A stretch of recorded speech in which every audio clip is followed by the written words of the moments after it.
dia menghubungi Takada dan mengatakan kalau dia mempunyai rekaman Takada sedang menulis di buku Death Note. Saat pulang, Takada menemukan beberapa kamera di rumahnya. Namun L dan timnya masih memiliki kamera CCTV tersembunyi agar bisa terus memantau Takada. Keesokan harinya, nama-nama yang ditulis Takada di buku Death Note akhirnya benar-benar tewas. Hal ini membuktikan kalau Takada adalah Kira. Tota lalu menemui Takada. Dia memberikan kartu nama palsu. Jika Takada tidak ingin rekaman itu disebar, dia meminta sejumlah uang. Malam harinya, Sakura TV memuat siaran dengan Tota, bintang tamunya, yang akan membongkar identitas Kira. Takada yang melihat hal itu tentu saja khawatir. Takada lalu menulis kronologi kematian Tota di bukunya. Namun hingga waktu yang ditentukan, Tota masih belum mati. Takada pun sadar kalau nama di kartu nama yang diberikan Tota sebelumnya adalah nama palsu. Akhirnya Takada meminta mata Shinigami kepada Rem, meskipun dengan resiko kehilangan separuh usianya. Dengan mata Shinigami, Takada bisa mengetahui nama orang-orang hanya dengan memandanginya saja. Setelah mendapatkan mata Shinigami, Takada pergi ke stasiun TV.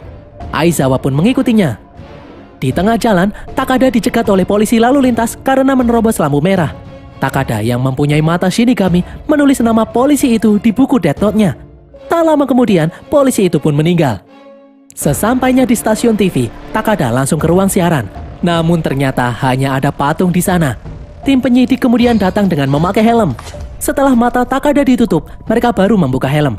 Mereka lalu menginterogasi Takada bagaimana caranya membunuh korban-korbannya. Takada menjawab kalau dia hanya menulis nama-nama itu di buku. Mereka pun kebingungan.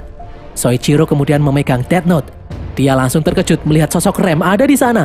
Tota, L, dan Light yang penasaran lalu memegang buku itu juga. Di saat Light memegang Death Note, semua ingatannya tentang Death Note pun kembali. Ternyata ini semua sesuai dengan rencananya. Di sini, Rem sengaja mengalihkan perhatian semua orang yang kini bisa melihatnya setelah menyentuh Death Note. Agar Light bisa menulis nama Takada di sobekan Death Note yang dia simpan di dalam jam tangannya. Light harus membunuh Takada agar dia bisa memiliki Death Note yang digunakan Takada itu. Tiba-tiba Takada pun tewas. Semua orang pun kaget melihat Takada yang tiba-tiba tewas. Karena nama Takada sendiri tidak tertulis di dalam buku Death Note miliknya. L dan timnya lalu menginterogasi Rem tentang penyebab kematian Takada itu. Namun Rem tidak bisa menjawab. Ternyata sebelumnya, Light sengaja membuat peraturan palsu di buku Death Note yang mengatakan pemilik buku Death Note akan mati jika tidak menulis nama seseorang selama 13 hari lamanya.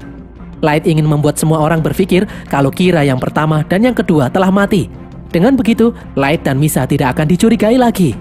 Melihat peraturan terakhir ini, L menanyakan keaslian peraturan di buku Death Note kepada Rem. Rem menjawab kalau semua peraturan itu asli. Akhirnya, Light dan Misa pun dibebaskan.